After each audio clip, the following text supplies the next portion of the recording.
Here we are, back at it. Oh, so much to talk about. The lovely Preakness stakes is almost here, and my life has been a whirlwind trying to get myself to enter the tournament today. And if anybody doesn't know, there is a tournament, so I'll give some shout outs to ExpressBet.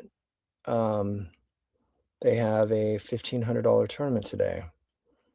So if you're playing more than $1,000 today and you like something, then I would strongly advise you to send it onto the ExpressBet tournaments page and donate or contribute $500 into the prize pool. Because if you do that, then you have a chance to win. I'm guessing around 25K, little bonus. But that's if you play like me, and if that's appealing to you and you're ballsy enough to go for the win, I think there's some of us that can do that. And if you don't have it, then I don't think you should be playing in the tournament. There is something that's always nice to see your name up there, but that's not what we're doing here. This isn't about getting your name on a board and finishing in the top 10 or whatever, and nobody's really going to care anybody. Nobody's going to check your score. No one's even going to look at your name. It's just the truth. So don't fool yourself. But to yourself, if that matters, and you actually want the personal satisfaction of doing what you say you're going to do and executing, then I believe in that.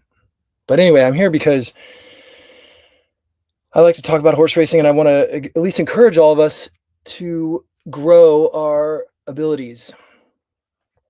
The game is in a very critical place right now with a lot of tracks that might be no longer with us.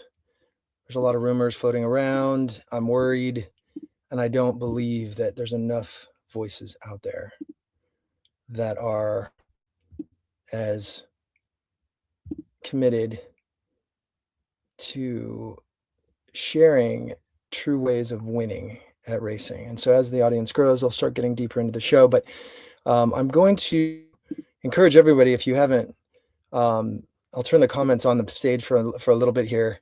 So if somebody does want to comment on the stage, hopefully it's not too ridiculous. But yeah, I put together a video, a conspiracy video, and I hope you enjoyed it.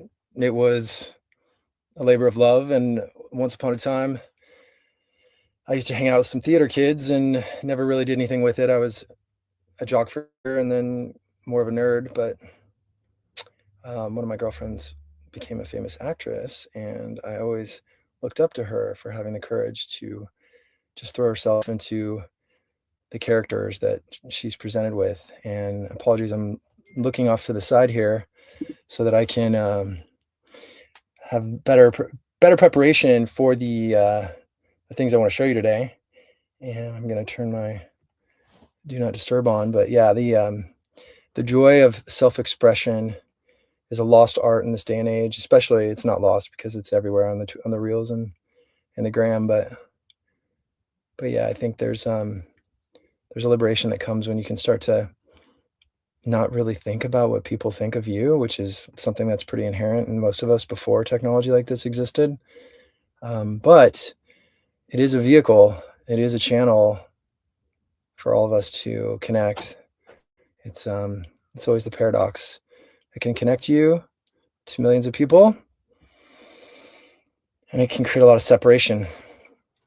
But I want you guys connected to more insights, and I want to repeat again, if you are betting today, there is a ExpressBet tournament.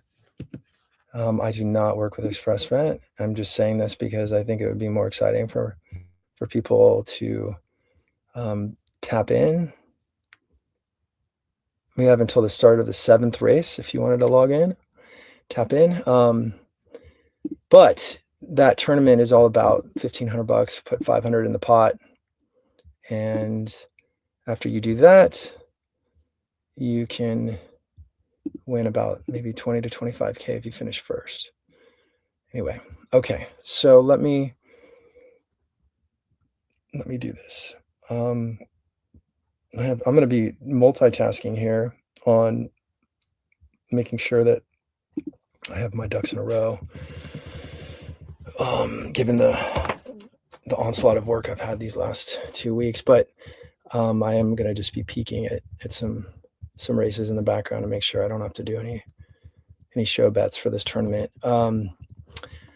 Okay, so let's let the audience grow a little further before I get into too much depth on pace. But these comments are available for you right now. So if you want to say something, I'm happy to respond, but keep it focused on pace. And I think the main things I wanted to discuss today were the Derby pace and the Preakness pace. So I'm going to speak to it in a trailer sense now, and then I'll go deeper with some data. But I think the biggest thing that people took away from the Derby pace was that it was hot, right? Like that's what everyone said. It was hot Derby pace.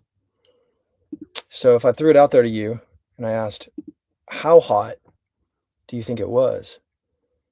I think most people would give it like a B, and I think that that's pretty common narrative. Now, I think if you would have asked most horse players, they probably would have given it a C to B anyway, so they were right. I think that they projected it correctly. And then there's a gap.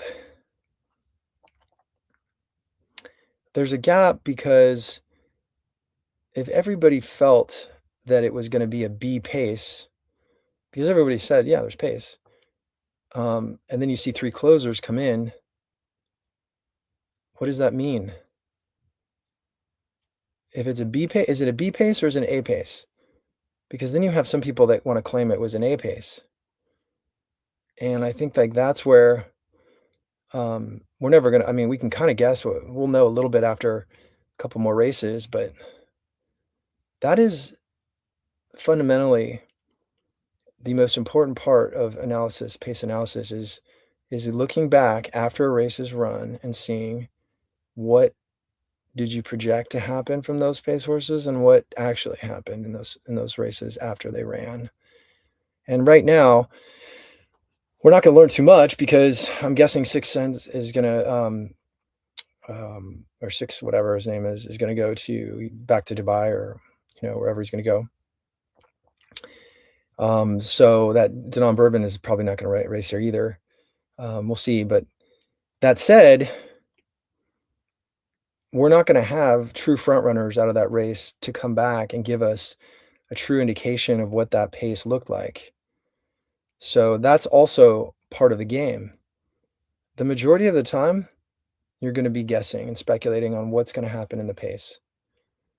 The pace happened, you're still guessing. Even when the fractions are up, you're still guessing. What's the track like? Where the horse is coming from? Is there a bias, which is always overrated, my god.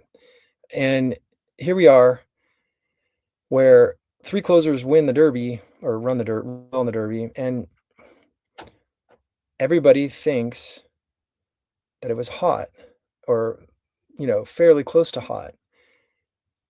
And I'm gonna take the position that it was average, maybe a slightly tick above average. And I encourage everybody to do this. When you're looking at the pace of a race, you have to think about it from 3 perspectives: fast, slow, average. It's very difficult to predict fast paces. Every once in a while, you'll see that, and this is gonna, um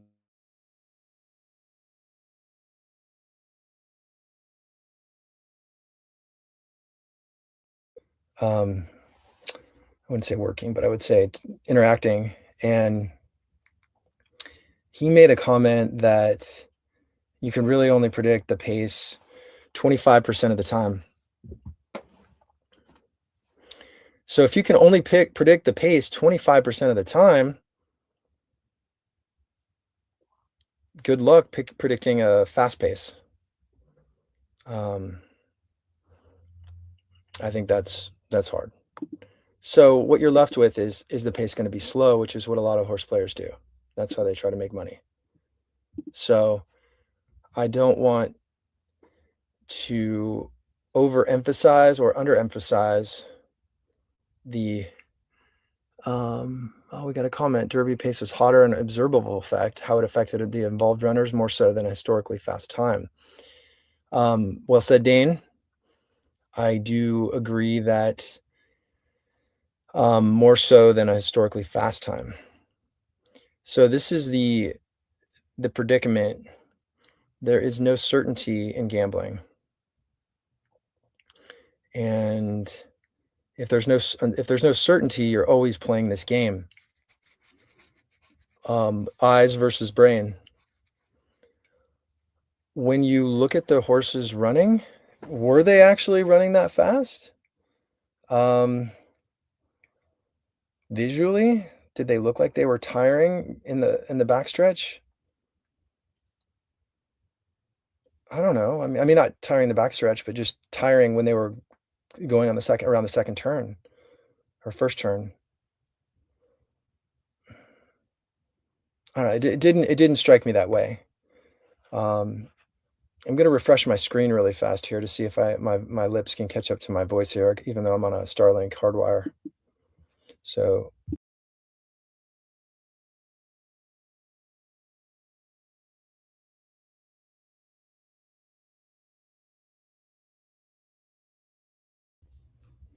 okay. Hopefully that's a little better, but I still see a slight delay on the string. Anyway, so back to it. When you think about how fast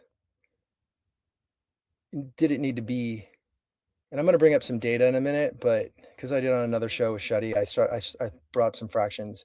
The only reason I'm talking about this is because Ocelli is going to be a horse that um, that people say benefited from the pace. Um, Possibly, but I think everybody in horse racing loves to drink Kool-Aid. Everybody wants to drink the same drink, pass the gin and tonic, pass the rum and Coke or whatever. It's just like, and then there's the people that wanna be different, that really wanna stand out. "Oh my god, I thought of this, and I'm trying to get eyeballs, and I'm trying to say something that's really clever or funny," and then there's no accountability. Like, you could say anything and be like, "Oh my god, I was right." The only thing that shows me you're right is if you put money down on it, and not only money, but it's relative to who you are. So if you're betting normally $1,000 a day and you put $1,000 behind your opinion, then yes, that's average. That's an average declaration of your assessment of a horse to win a race based on pace. But everything is relative. So if you're a $50 bettor and you bet $50 on a horse to win a race because of pace or whatever, if that's I'm talking about your bankroll for the day, then that shows me something. But I'm uh I'm the type of person that your word matters, but it's more about what you're standing on and what you're putting behind it. Words are worthless and words are worlds. But if you don't have a backing and you don't declare it and you're not risking anything, it means absolutely nothing. That's why they say oftentimes, um, not to get into the genders, but women will say words are cheap and actions speak volumes. Um, the words matter when there's actions beneath them. So if you're making a declaration on a horse race and you're not putting money down and the money isn't relative to what you normally bet, you're just attention seeking. There's nothing that's more awkward than attention seeking for some kind of weird subconscious recognition about being right on a horse race. So I'm gonna go down a lot of, like, philosophical and, mental frames behind why people bet on horse racing, and this takes a very interesting arrangement of psychology. If you're gonna bet on horses and you're gonna be good, you basically have to shut the F up. Like, you gotta be quiet. There's no reason to talk about what you're doing ever. It's the parimutuel system, and as everybody knows, when you declare something and if you're good, it only takes $5,000 to drop a horse from 12 to 1 to 5 to 1. If 2 people bet 2,500 or 10 people bet 1,000 or less than 1,000, that's the sign of a true expert or a true player in horse racing. If you give out a pick, I don't understand it. Like, if you wanna have fun, that's cool, and if you're not taking the game seriously to try to make money at it, but I don't understand the tout game. I don't. Um, if you're in a competition or you're playing for charity or you just wanna once in a while say a horse's name, I'm cool with that. But I think fundamentally that's, like, the hardest challenge for the marketing of the sport, and I'm gonna be bringing on some of the top people in the industry, not today, but I've been arranging a kind of like a think tank to get, some of the deepest thinkers in horse racing together to talk about how to help. Um, this is not solving racing's problems is a deeply marketing it's a actions beneath the marketing in that the players, all of us must do more, but our hands are tied because of the system of betting. Number 1, we don't have fixed odds. We don't have a betting exchange. We don't have hybrid models, not many of them, and they're buried. So the average player that's complaining about the CAWs, they they have a case in the sense that the odds are dropping, but they could also just go online and find out what the odds are going to be. Like, I still don't understand why racetracks don't put a projected odds up next to the actual real time pools. One of the things that irritates me the most about the media is when they talk about the odds. Um, why would you talk about the odds of a race when there's $10,000 in the pool? Like, that's nothing. It's like, I can't believe the horse's odds are this right now. Again, this is why the whole industry needs a complete restructuring of the communication. Um, cannot have discussions that are meaningless anymore in horse racing. Um, you want to talk about the odds with 5 minutes to go? Let's do it. You want to talk about the market shifting at the last 5 minutes? Let's do it. That makes sense. That's when there's tens and $20 and $30,000 being bet on horses. On one end, you have the odds that are projected based on the computer systems team's modeling algorithms. We all have our own idea roughly of what we think the odds should be or will be, and those are two different things too. What do we think they're going to be? What do we project them to be? And then what's actually bettable? So the entire communication around racing is not designed to inform players of the best way to optimize to win money. There is no media outlet that can go ahead and tell people, yeah, this race is just impossible for a variety of reasons. With a 20% takeout, or roughly 20, let's use that, 15 to 18 are in the win pool. And I'm talking about win wagering right now. I understand the incentives are there for media to encourage people to bet on nothingness. Um, on one end, this industry wants to encourage people to bet, and lose, and it's finally caught up to them where they realize if you encourage people to bet this much without any support, you're gonna bleed them dry. And I'm not even wanting people to bleed. You should have some bumps and bruises and some scabs, but, like, this is this is just watching people suffer, and now you see the, um, the propagation of the pain through the CAWs. And the CAWs are just shining light on the malpractice from the industry and the malpractice from the players. Discipline. There are times when the odds will go your in your favor for the CAWs. Um, the CAWs are not going to win probably more than, I would say, 30% of the time. Or let's say, call it 30s in the win pool, right? Let's just use that arbitrarily. That means they're going to fail 70% of the time.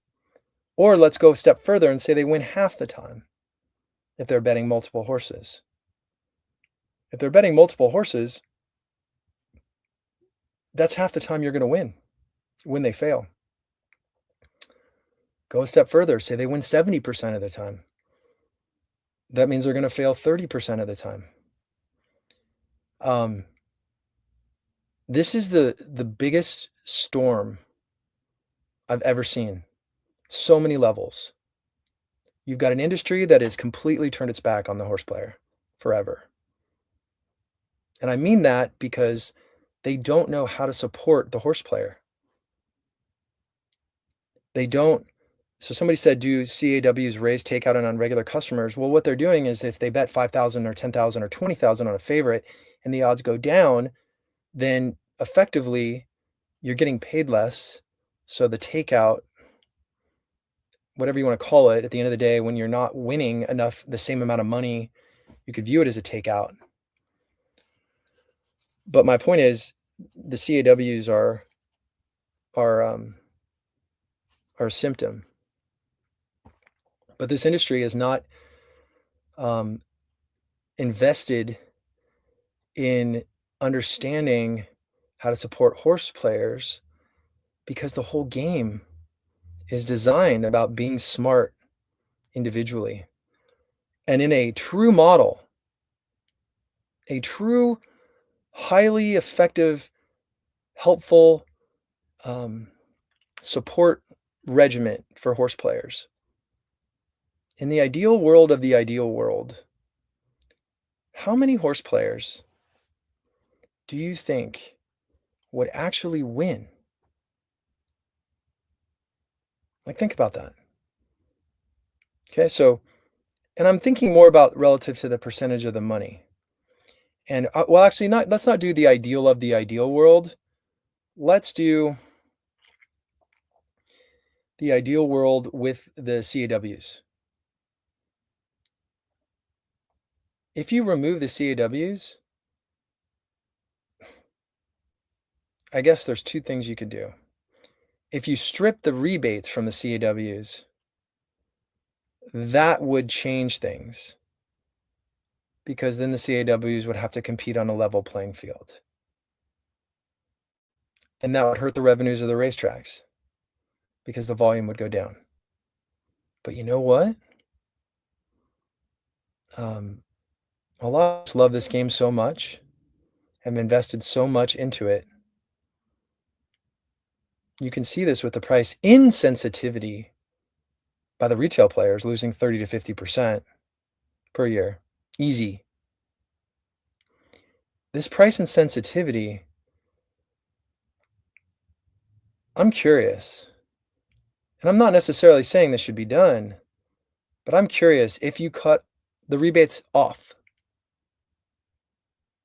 and I mean 0 or 1%, like 2%, whatever, like an average, like an average upper class, player gets 3%, right? Whatever. If you did that, do you think they really leave the game?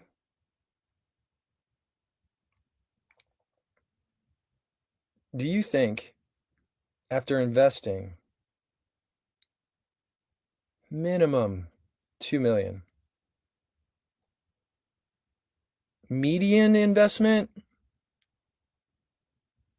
probably 5, regular investment in terms of employees probably another 2. So if the run rate is 2 to 5 million a year, just paying for technology and employees and stuff and data services, if you cut them off, something tells me they're still going to play because ego. That's a challenge for them now. How are they going to bet when they're on a level playing field? What happens? Do they bet the same amount? No. They'll bet less. So the question is the ratio of how much money does the industry lose from not having, 40% of it come from rebate shops, through rebate shops. Do you think that out of the 10 or 15 teams, maybe 17 teams, um, do you think that all of that money will go away? So every single CAW player that has invested 2 to 5 million to build their network and pay their people, they're just gonna shut their stuff down? I find that hard to believe. So I think there's an experiment that could be had there. Um, it's a bit of a waiting game too, because it's a little political because the CAWs might see it coming, and they may not want to bet $1 to try to hold their ground, because if they do that and they give in and they start betting, then they might see the writing on the wall that those rebates come down. And I know I'm getting off tangent here from pace, and I'll come back to pace, but I'm just freestyling right now, thinking about this. If the CAW market represents 40% right now, and they're cut off to 1 to 3% rebates like most of us, um, let's say it's cut in half. So let's say that half the players leave entirely, shut down all of their systems. Okay. Whatever that 20% dip in revenue looks like to the industry, could that be made up for with a new marketing approach that says, we're a level playing field again? We want the playing field to allow the smartest of the smart to compete against I don't want to say that, but the up and comers. So I don't know. I'm here to generate ideas. Ideation is one of the greatest parts of living in a republic. We don't really have too many outlets for that, and we understand that when you're in a highly regulated industry, it's very difficult to get multiple factions to agree and to experiment, take risks. If somebody in the racing industry said, "Let's cut off ADWs,"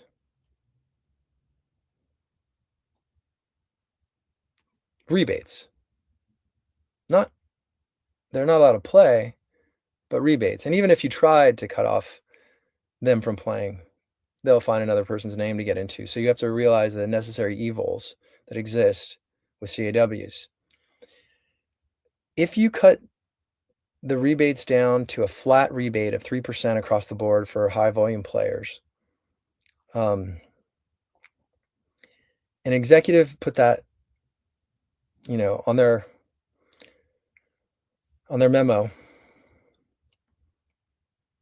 there's a good chance that person gets fired. There's a greater than 50% chance that horse gets or that person gets fired. Most people would not want to take that risk, which is funny, right? This whole industry is risk averse. So, um, I invite leadership into the racing industry. I invite risk takers. I invite forward thinkers, long-term thinkers. There are no long-term thinkers in racing, and there never have been. Everybody is thinking quarter to quarter, year to year, and that's it. And here we are. When I worked at 3 or 4 startups, 2 of which went public, one was Betfair, when I was with them with the betting exchange trying to legalize that, um, for 4 years, and yeah, hopefully it gets there, like, if we didn't grow at 15%, we're fired. You have a quarter, maybe 2 quarters. You grow at 15% or you're fired. Every industry I've worked in has been that way. In horse racing, somehow, because the bleeding has just been we have tourniquet or we have, gauze pad after gauze pad, it's become acceptable to remain flat. And the metrics we're using have been highly, misleading. The idea of handle and seeing, flat handle. When I first was with Betfair, in '07 to '09 or '06 to '09, handle was around 15 billion. Um, I put together presentations that said, "We're gonna be at 10 billion in 10 years," and the horsemen would laugh at me. And I'm not making this about me. This is just standard average growth rates. When you look at when things start to flatten 10, 15 years ago, maybe more than 15 years ago, the writing is on the wall. And when you look at handle, which doesn't represent retail players versus CAWs, there's no the reason you post numbers is because you want to make decisions to understand the truth of what your objectives are. And it's like statistics and damn lies and all that kind of jazz. Statistics can confuse anybody. They can be manipulated. But one of the biggest manipulations in the sport, and I don't know if this was manipulative on purpose or the executives knew this, but when the growth rates amongst retail players are staggeringly low, and you see TVG or FanDuel removing themselves from televising horse racing on a regular basis, probably because they can make more money off their sports bettors, because they're getting taxed, you know, 3 times more. Um, I think all of this is common sense. I think everybody knows all this, so I'm not trying to state the obvious, but you have the indicators, the key performance indicators for a lot of racing as the, kind of the misleading, indicators or the hidden indicators. So, my goal is to bring together great minds and to put thoughtfulness into decisions around the marketing of racing. I can't tell someone where to go to learn how to win on the horse races. I cannot point them to a person or to a track record or, like a Kramer for, stocks. I can't, and I'm not looking to be that guy. I'm not here to give out horses. I'm if I was giving out horses, the first thing you should say is, "Okay, he's the guy that's writing the book that, didn't really see the conspiracy thing and is just trying to make money off something." I don't wanna be a guy talking about who's going to win a horse race, okay? I wanna be a guy that can celebrate with winning horse players and scores and bad beats. Because when a horse loses and you're close and there's an excuse, that's fun in kind of a twisted sense. But that's the glory of the game. The glory of the game is the suffering, ironically. Because if you're playing this game well, you're not gonna be winning more than 20% of the time. And so that is a fundamental psychology, it's kind of like a mind fuck. It's like wanting to be in pain to eventually find your bliss.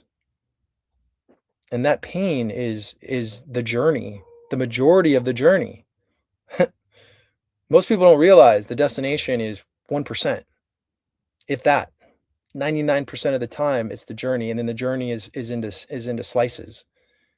You have the idea of the journey, you're in the middle of the journey, you're toward the end of the journey, and then you're there. The reason you love winning on horse racing is not because of the actual win. It's all the time and the thought that went into the win. Every hour you spent on that race, like the Derby. Why do people love the Derby I'm talking horse players. I heard someone say they've looked at it for 30 hours. That's a day of your life. Staring at zeros and ones in black and white paper or digital paper. If you spend 30 hours of your life looking at statistics, it better feel good if you win. And that's why the come down is also brutal. When you watch that race and you were wrong or you missed some data point, or the bad beat, whatever, but the bad beat doesn't hurt as bad, provided your bad beat is actually excusable or it's not an excuse for you to think you were going to win when you were never going to win, because there's that whole charade. The mirage of winning when you really didn't have a chance. And that is something that is a whole episode in of its own, because people just fool themselves. They love to fool themselves. And I fool myself sometimes too. And I want everybody to do a gut check on their foolishness, their reality check, right? People love to harp on the conspiracy theorists. And if you haven't seen my video yet, that is the repressed theater kid in me that never got to see the light of day because of the fear of what people might think of you in high school and all that jazz. Well, you obviously probably saw my reality show, Horseplayers, which was more reality than make-believe, but that's on Amazon if you wanted to flick through it. It's a joke that they charge for it, but there's a little play up in that just because I didn't want all of us to lose. So by focusing on my spiritual side, which is real, I think it unleashed a little more drama, especially with the rest of the cast. My God, it's really interesting to see all those guys hating on me, which I don't care. But back to this idea of being a repressed expressionist.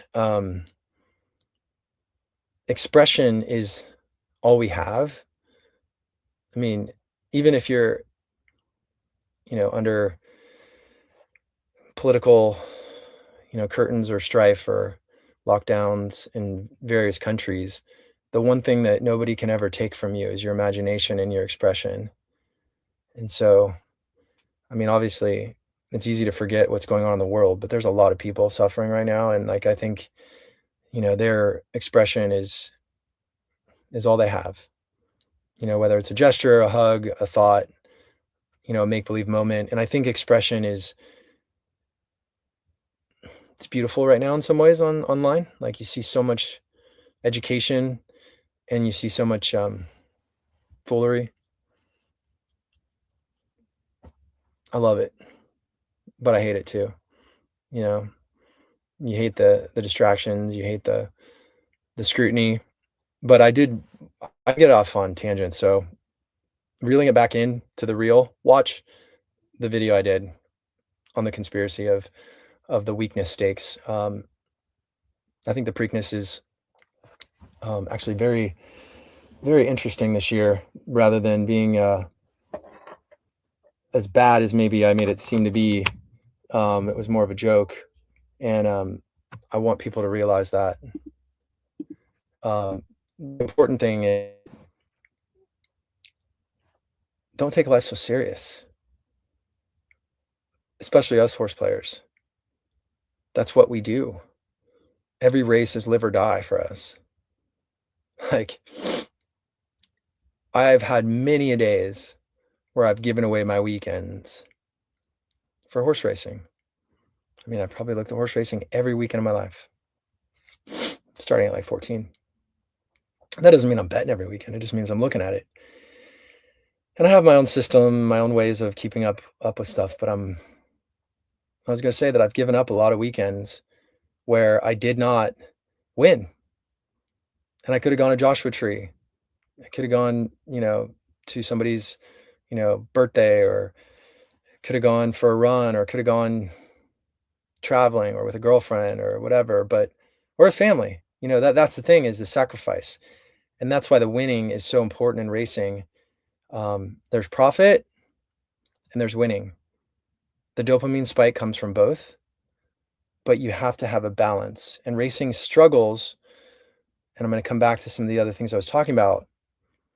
It struggles due to the system of the game. You have a match, an event that can only be successful for profit roughly 20% of the time, maybe 25%. And yes, you can be a heavy chalk player. And I'm talking about trying to clear a 10% margin. So if you're not trying to win 10% at horse racing, I consider you an alternative player. That's a different lifestyle. If you're trying to make a living at horse racing, and my God, I've had some amazing years, but there are years where it doesn't hit 10% too. And you have to regroup and ask yourself, am I losing my edge? What were the key factors in that year? I bet far less races than the average person. I'll bet less than 10% of the races I look at. As a matter of fact, I need to look at a race, and I'm going to multitask. And because this show is one of my nicknames is Raw or Die, because I like to keep it raw and I like to multitask. So the idea of losing 80% of the time is something, and getting taxed 3x. So you're getting taxed 3 times as much, and you're losing 80% of the time. That is the reason. That is the barrier. That is the mountain horse racing must climb, and that's why it's failed. And that's not their fault. I mean, you could say, let's say they lowered the taxes and they reduced the win takeout to 10%. Do you think that's really going to shift the needle? It could long term.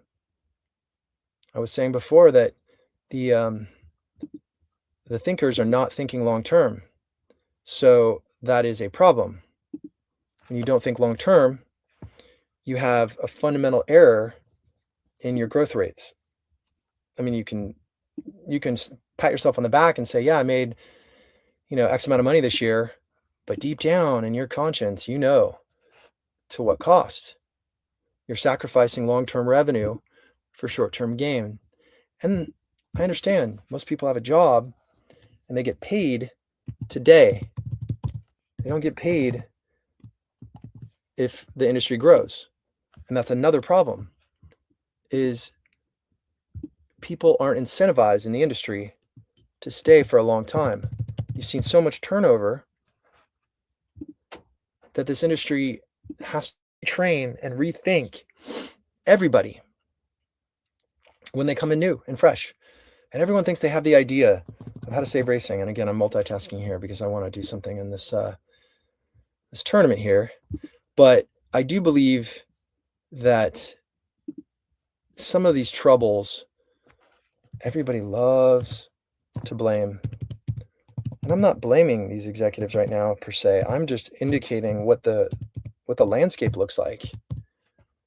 The landscape is you're trying to do the impossible. Marketing horse racing is virtually impossible. Okay? It's virtually impossible.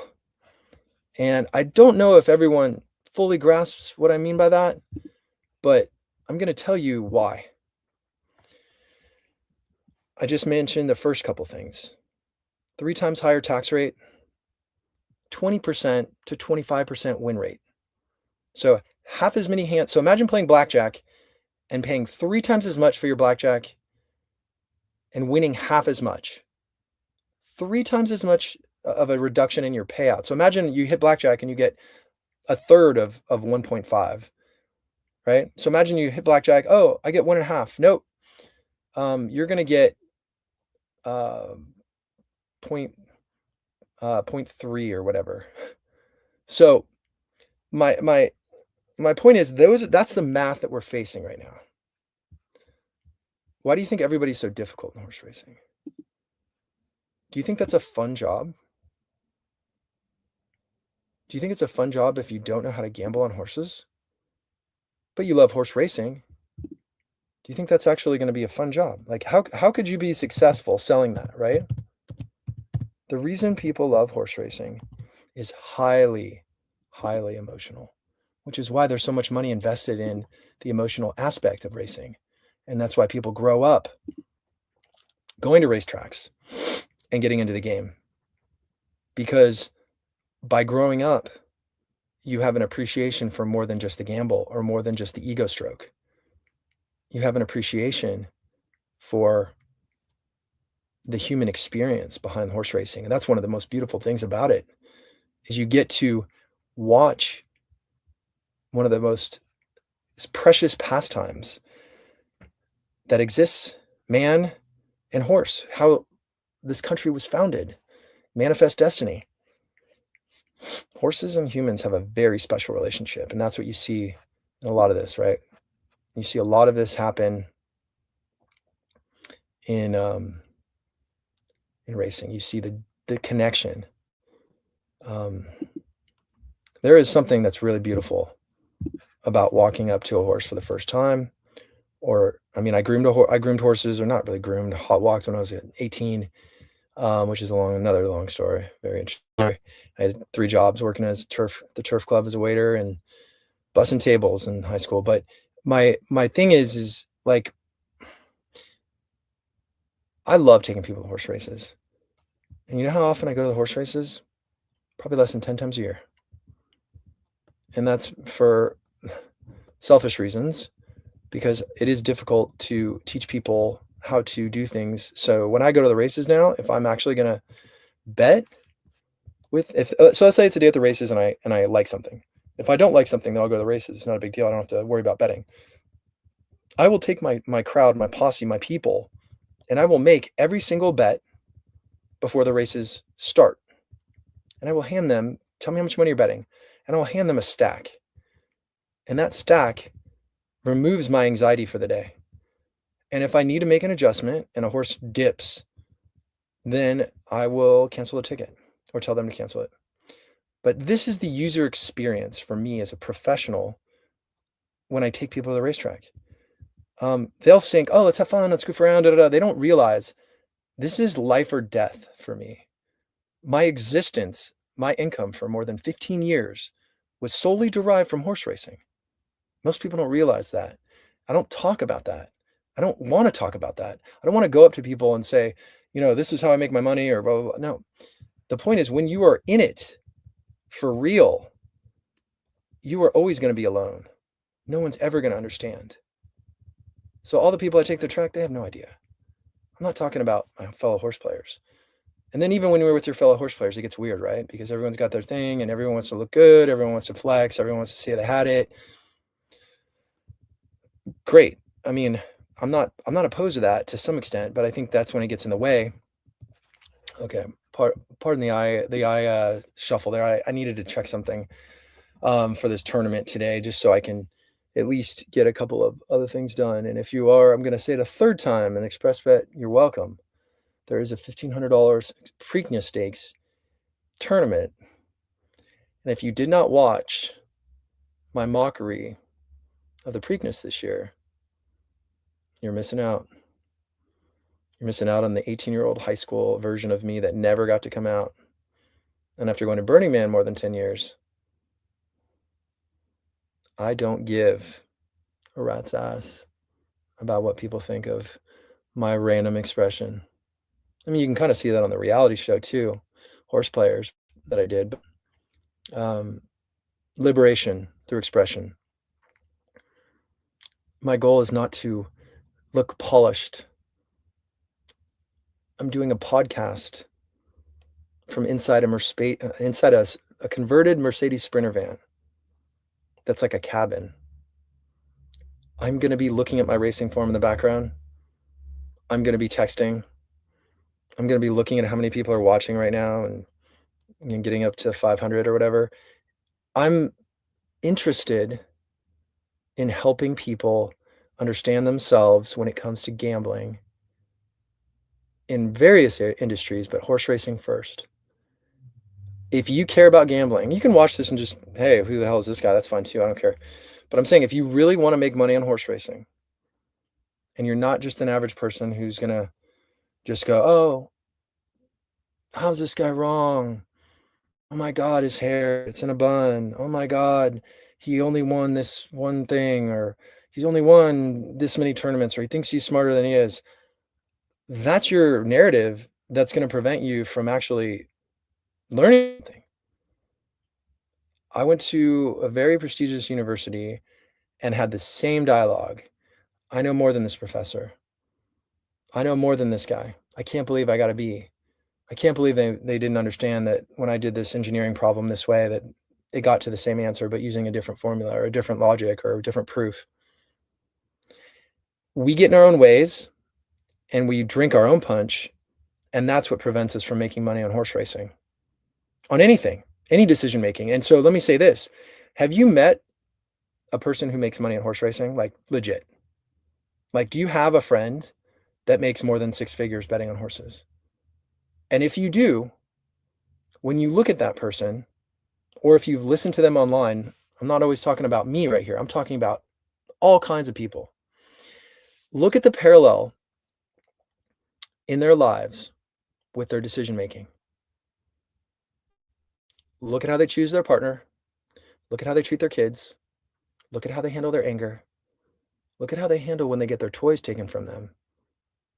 Are they a 5-year-old kindergartner who's shouting? Or are they cool and they understand that life can suck? There are so many aspects to our subconscious that get in the way of making money on horses. So many things. I suffer from mistake, like fear of mistakes. And also, I like to wait till the last minute. And that's been a thing that's indicated to me that I'm not taking things seriously. And that hasn't happened in a while.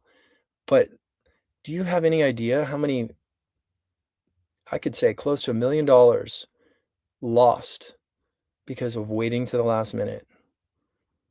Telling myself a story. Oh, you don't need to pull over. You can just bet it on your phone in your car when you're driving, which is a bad thing. Pardon me. Oh, you'll get to it. Oh, you'll do this when you get to the track. One of my favorite bad beats was just being a second late on a pick 5 at Saratoga. And I mentioned this on a panel once. Single 220 to 1 shots in a pick 5. Cost me nothing. Nothing. $40 maybe 50. I took a bunch of horses and then the other races, or I singled 120 to 1 shot. Sorry. And then I took, another prize, and then I had 5 horses and another pick 5. And I was at Saratoga, and you got to love the internet at Saratoga. Was sitting in a restaurant, had the computer open, 2 friends, didn't want to be rude, was looking at my thing, said, you know what, guys, let me turn this off. And closed my machine, got to the track, pressed the bet. missed it by 1 second because of the bandwidth, and opened my phone. I was like, why isn't this going through? And then I saw the race. It wasn't at Saratoga. It was at a simulcast. It cost me almost 400K. Probably one of the sickest feelings of my life for like 40, $40. But those are the subconscious things that get in the way. When you're going to be betting on horses, everything is linked.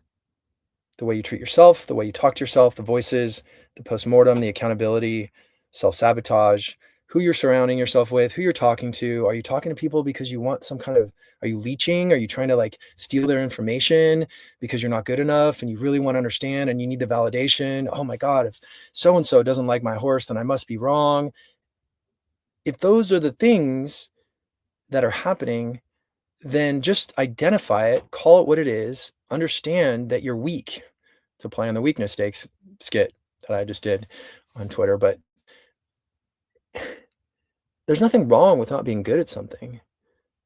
Just manage your bankroll accordingly. Bet less. It's not that hard. You can still love horse racing. You don't have to bet. Or you can bet pennies. If you bet a $2 trifecta with a bomb and you make $500 or $1,000, you're still going to be happy.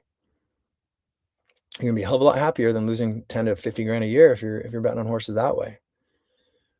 I just want people to be cognizant of the journey they're on, because this is not about winning, it's about the journey to winning. 99% of the time you're betting on horses, you're in the journey. And so being in the journey, I want to come back to the pace analysis that I was talking about. That's important. And I'm not going to apologize, because I do like to talk abstractly about things, but we will dive into the pace a little bit here. I think that I'm going to be looking at the form in the background, so if my eyes are not on the screen, get used to it. But the idea here is you have the Derby pace, and I was early in this conversation discussing the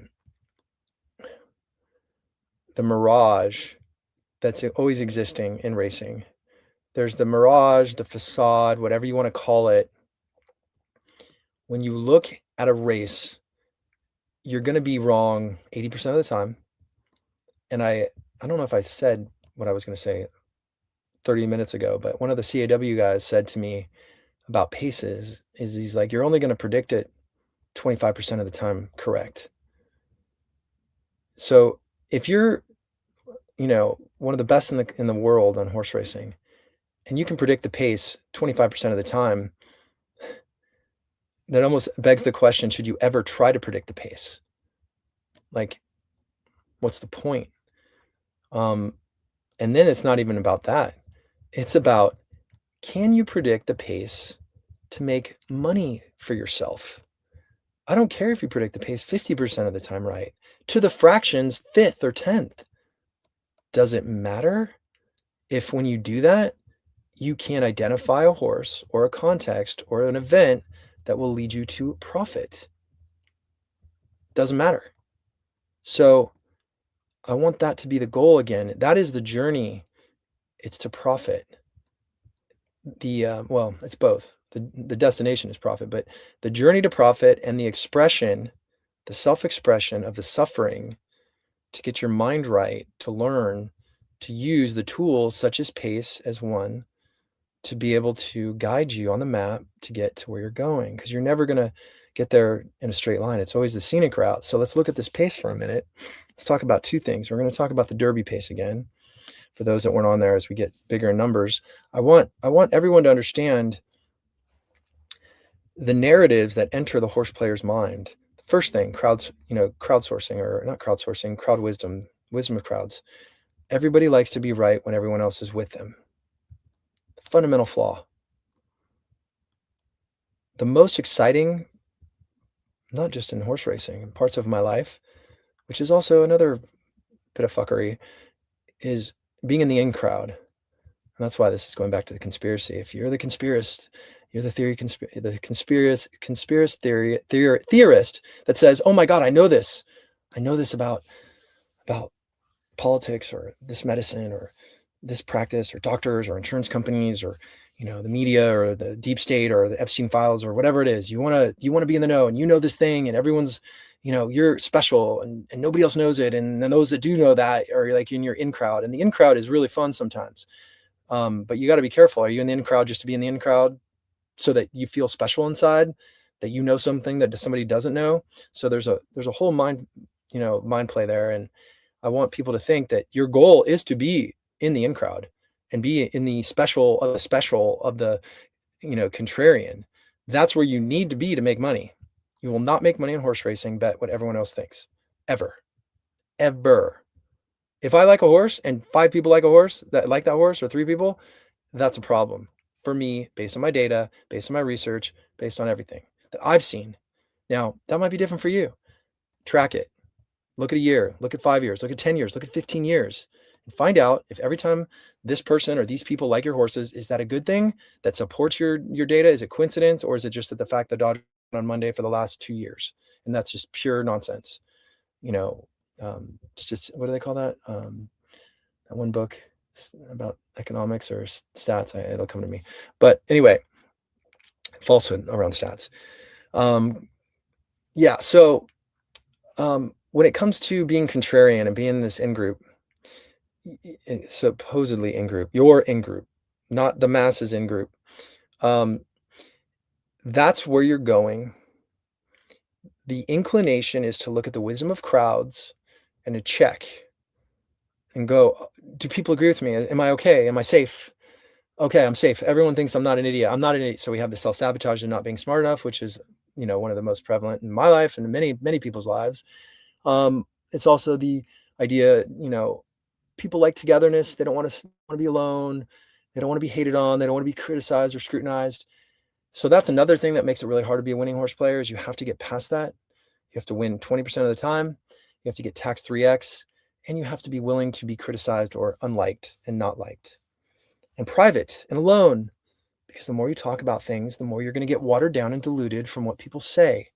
You cannot get influenced easily in general to be good at anything. You have to be certain in yourself. You have to know what you're doing. The only way you know what you're doing is track record, accountability, results.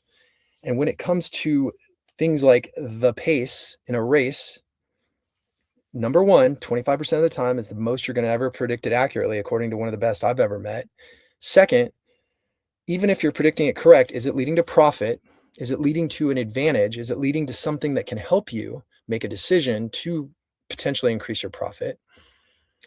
And so the first, guide or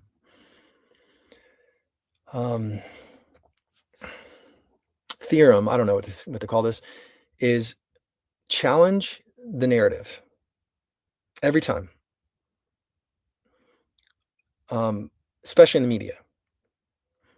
Anything that comes out in the media, and I'm not saying people are wrong. Everybody's entitled to their opinion. What does their opinion mean? Earlier in the show, I talked about this, the importance of backing your opinion with dollars and money. If you don't back your opinion with something, and you can do that a lot of ways. You can do that with big words. I did say words are cheap earlier, without anything backing them, but you can make a big accusation. You can make a big claim and say, hey, this horse is going to win the Kentucky Derby, and you're all going to be kissing my feet. And that's a big thing to do that. If you do that once, and you were right, that actually means something to me, to go on a limb. Most people don't go on limbs, and most people will record videos before and after races, or they'll have multiple recordings of situations of them talking about horses, and then they'll post them or air them and then point to them afterwards and be like, oh, look, I had it.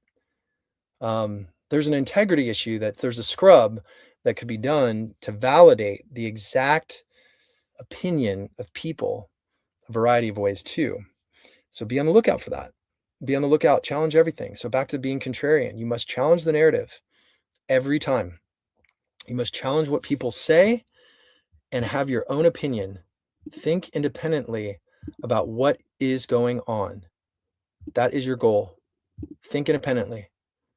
And so when you think independently, it's not going to be easy. It's gonna hurt, especially if you're used to thinking with, in a straight line or a parallel with a lot of other people. So I'm gonna get to the pace. I know you want me to slow it down or whatever, get to it, but I'm gonna go abstract, and we have some more comments here. Um, One of the things big growing sports have is an overall commissioner, best growing sports. Um, well, Rapoli's making waves. I mean, if you were to ask yourself right now, who I'm gonna turn off these. Well, I'll leave the comments in. It doesn't matter. If you were to ask yourself, who's the commissioner of racing? Who has the most power in racing right now? That's what the commissioner is. Power. Okay? Power to influence, power to execute. Mike Rapoli is kind of the commissioner of racing. I don't care if he's self-appointed. You got to give the guy respect. That doesn't mean he's not difficult. The most powerful people are difficult. But what I'm saying is, it takes a lot of courage to step into the light and say, hey, we got to do something different. Here's a billionaire who's willing to put himself out there to say, guys, meeting once a quarter at the jockey club is not enough. We're on a lifeline. And that's one of the reasons I'm stepping into the light. Like, more people that are intelligent, that love this game, need to do more. I've been in the shadows for too long because I don't want to talk about giving out horses. It's probably the most boring thing I could do with my life. What I do want to do is help people understand the game, and I want to help people have fun, see their blind spots, grow as a person, more importantly than winning on horses, and make change. Like, we have to change things in life. It's always going to happen, whether you have a health injury, a health issue, an injury, life catastrophe, a betrayal, a shock, financial, whatever, or you grow a different part of your brain and you see the world differently. But I respect anybody who puts themselves in the fire, whether it's with their words, it's with their claims, their takes, their opinions, with a backing and consistency. So there are entertainers, there's comedians.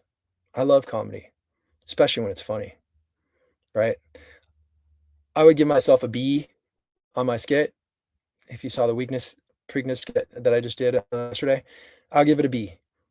I can do better, and I will do better, but that was my first attempt at releasing my inner child. And so the goal is, if you're not, kissing fear on the lips, you're not really living. And the fear of being judged, or the fear of like putting yourself out there. And guess what? People can be wrong when they put themselves out there. I don't know all the details about what Rapoli wants. Nobody's ever going to always agree with everybody else. But for a guy to put it on the line, who's got a lifestyle that doesn't need to do this, and he's doing it for free, granted he owns horses and there's an incentive there, and I get it. But let's face it, when this guy said, we need a commissioner. Well, you've got 50 states, heavily regulated industry, horsemen's groups, racetrack executives, a lot of like family ties, and you've got 3 times higher tax, 2 times higher lower win rate than a normal game, at least if you're good. If you're not good at horse racing, you're losing 3x. So 3 times tax higher, and you're losing 3 times as much than you would on a hand of blackjack or a sports bet. Okay, back to being contrarian. So when you're contrarian, challenge the narrative. The first narrative that came up with the Derby is what? The pace was hot. Okay, well, back to the idea of predicting the pace. That's why we care. We are predicting the pace for future races from that pace. I don't care what the pace figures look like, but I do. And that's the paradox. So if I were to think about the pace, I think I have a document here that I want to bring up that might give you guys some extra knowledge, just to make it kind of interesting here.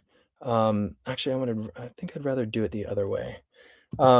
there's a lot in the math, right? I'm an engineering major by heart, so I really do appreciate the math of um, of everything. It's one tool.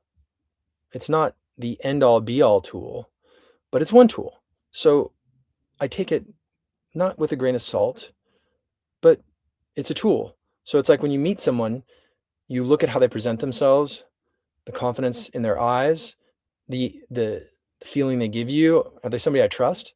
Would I trust them with my family? Would it, with like a serious decision, a financial decision? Are they always kind of got that weird little energy about them? Or you heard those stories and you can see why when you first meet them. So the idea is the impression matters of the numbers and beyond the numbers. There's the qualitative and the quantitative. So I just wanted to show you, I did this on another show with Shuddy, but I want to just screen share here for a moment, and that will get you guys, I don't want to share the whole screen. Let's see if I can do this. How do I do? Let's do it like this. All right.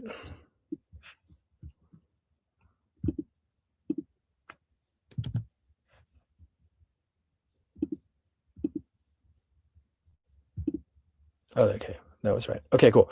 Let's go to the pace of the Derby, if I can find it. Oh, window. That's why. Okay. Here we go. This is the, yeah. Okay, I'm going to bring this up. I'm curious, is that, yeah, that's cool. That's neat how I can see both. All right, so when you look at this, I just wanted to share with you the Derby pace for the last 40 years. Okay, 40 years. I'm not saying that I know anything about anything right now. When I talk about being contrarian and challenging the narratives, that's the first tool that is necessary to be a winning horse player. Somebody says something, the first inclination is to go, I bet that's not true. Every time. You should do the same. And sometimes the ego is also a thing that's weird. When somebody says they like a horse and you want to root against the horse and you want to prove that you're smarter than that person, different animal. They're kind of like parallel in a way, but they don't go to the same place. They're parallel. They go off a little bit. Be careful of the idea of trying to win and flex your comrades or your homies or your people. That can be an interference pattern that doesn't allow you to see objectively in what's actually the truth that you know for your prediction of probability accuracy to win, to actually win money based on being contrarian. Sorry to be so full of jargon there, but my mind is a bit, fast moving sometimes. But anyway, look at these horses, okay? First quarter, opening quarter mile. I just want to point out that it's very clear that the opening quarter was hot-ish. 40 years, it's right in the middle. Okay, let's do it this way. If the median is roughly 22.8 or the average, I mean, it's probably going to be right around there. If the average is 22.8 for the opening quarter, it's one length faster, maybe 1.5 lengths faster for the first 22 and 0.7 seconds. Okay. One length faster.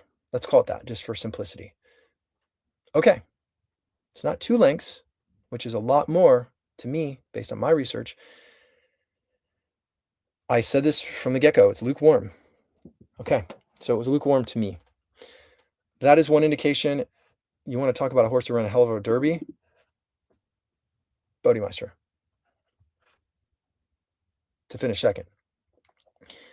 Anyway, Authentic won the Derby on the lead. Hard Spun came second. Citizen Bull spit it out. And a lot of these horses, Lionheart came second.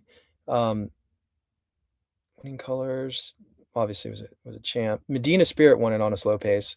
Dortmund ran third, Warren won on a slow pace. And look at some of these other scrubs that didn't win on slow paces. Let's not do that. Anyway, you can see that none of these horses really did well on the lead, though. That's the first indication or scrub check. Quarter destroyed the majority of these horses. Did it kill 6-speed? Yeah, it hurt a little bit. The next question is the half mile. Okay, so if 6-speed ran in the 45s, I would 100% agree with the assessment of the wisdom of crowds. But now we are looking at 46.4. That's 10 seconds slower than Song and a Prayer. 1 second slower than Palace Malice, who ran fast. And Bodemeister ran 6 lengths faster if you wanted to say the variant was the same on a fast track. And granted, the variant's hard to judge in a mile and a quarter.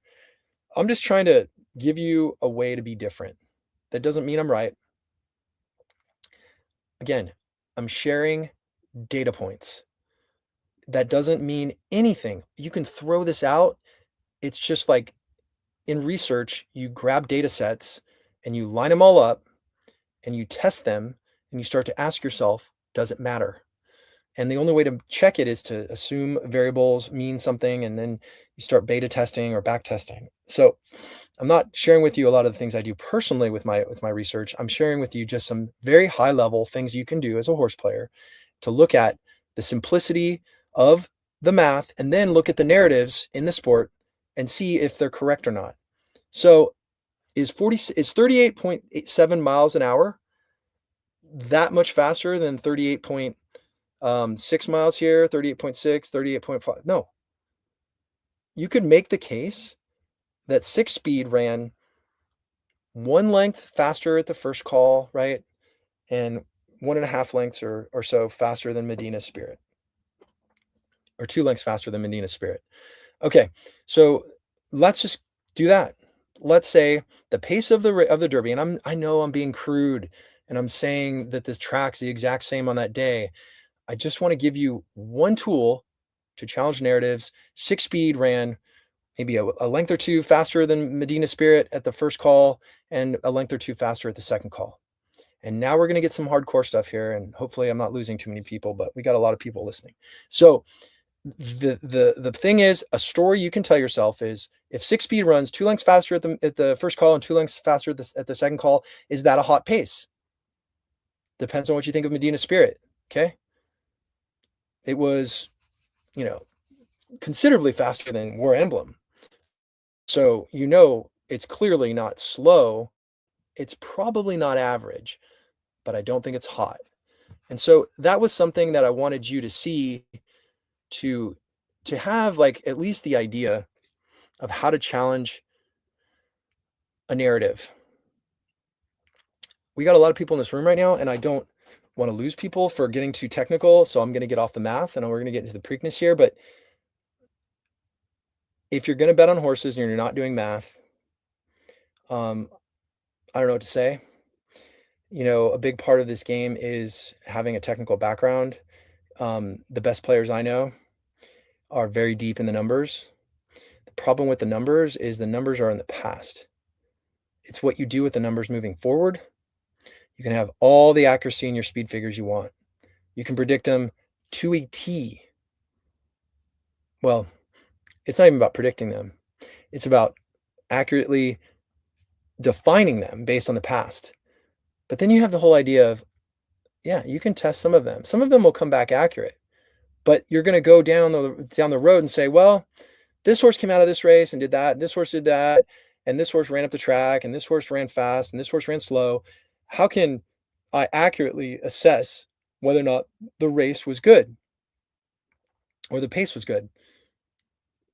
If 3 horses come out of that race and all run the same time or a similar fast pace based on your, racetrack variance and your, assessment of the other horses in those races, if you're going to use back class, then that's right. But the majority of the time in horse racing, at least 25% of the time, these horses do not run at all, whether for whatever reason, mental or physical. So you have that whole marker that screws up so much data. I'm going to summarize. You're gonna predict the pace 25% of the time correctly, according to one of the best CAW players I know. That's the best they can do. Does the pace even matter then? How much emphasis should I put in predicting the pace? If you would have asked me what the pace on the Derby set would have been, I would have said probably, yeah, slightly above average. Um, I didn't I think everybody knows, so I bet I don't know, not everybody that's listening here, but I took the front end of the Derby this year, and I don't like betting the front end of the Derby. I told everybody that I would not touch a horse under 20 to 1 because I thought everybody was below par based on the way I do things. I did not. The Derby itself is impossible. I did a video from the track explaining, please don't bet on horses below 20 to 1 this year. It's chaos. And it's chaos because of the fact that the race is so far and the field was very mediocre. And the pace was going to be slightly above par to me. And I was right. But I mean, again, maybe I'm wrong. Maybe the pace was hot. We're going to see these horses come out of it. And if Six Speed and Denon Bourbon run really well, then yeah, I'll take the L, or take the inaccurate opinion. What is that? IO. So I just want everyone to think that you're going to be wrong when you predict the pace. Your goal is to use the numbers to make a decision, a financial decision, to make profit of more than 10% if you're a professional. If you're just having fun, you don't need to listen to this. Doesn't matter. It doesn't apply to you. Have fun. Do your thing. Manage your money. Know how much you're betting. Stay disciplined. Don't throw away your life savings. Don't get sucked into the media and the hype and all that kind of stuff. But remind yourself, the first tool that I'm encouraging you to do is challenge the narrative and pull back as many layers of the onion as possible. I showed you one, so we're going to go to the Preakness now. All right, so let's look at the Preakness. And I'm not sure if I'm allowed to bring up like the racing forum on the show. I don't, this is all new for me. I'm just having fun. This is just a little side project because horse racing needs, I don't know, I think that people are enjoying this, and I've gotten a lot of good feedback. So I appreciate it. So please, retweet the show. If you haven't subscribed to the show and you like what I'm talking about, I really encourage you to do so, because I'm working on something else too. I really want to encourage people to get better at gambling. And if you understand what it's like to create content and how much time and energy I put into this for free, it would mean a lot to me to subscribe so that I can have more marketing abilities to present more ideas, because I'm putting together a group of the best thinkers in horse racing, and we're going to have a powwow to help this game. And if you are interested, you could DM me. If you want to subscribe to the show, there's going to be certain advantages to subscribing as well. And I think we've done 17 episodes now with some of the smartest gamblers in the industry. Tony Zhou. I had Mike Shetty on, who had Golden Tempo on the Derby. If you haven't seen that episode, it's a good one. I had Vic Stauffer on. I had Gibson Carruthers, a longtime mentor. Shu's always on the show when he wants to be. He's in Maryland right now at the Preakness. I got a lot of people that I think need a voice in horse racing, and I'm trying to create a more intimate experience, more personal experience. So please, I know you hear this all the time. I know you see it all the time. Subscribe and hit the bell thing so you can understand that when I speak about something, this is not for views. I'm not monetizing this channel. I am having fun, and I'm trying to get together the horse players. So literally just click the button, and I sound like an infomercial, but it's really a 2-second thing that means a lot to me. And if you really like what I'm doing, do it. Okay, to the Preakness. What's the pace going to be like? So we're going in with the 25% accuracy of predicting this pace. That's the first thing, right? So I know 25% of the time I'm going to be right. Okay, that's a problem. Let me check something here really fast, and let me make a bet so that I can. Okay, never mind. All right, wait, do I have time still? I am multitasking, as you have probably gathered, and the joy of running your own show is you get to do what you want, and I want to do a tournament in the background for fun. All right. I gotta make sure that I understand here.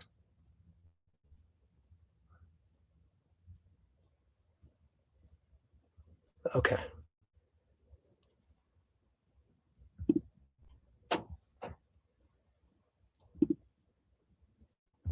Bear with me. I'm just gonna put one of these in really fast.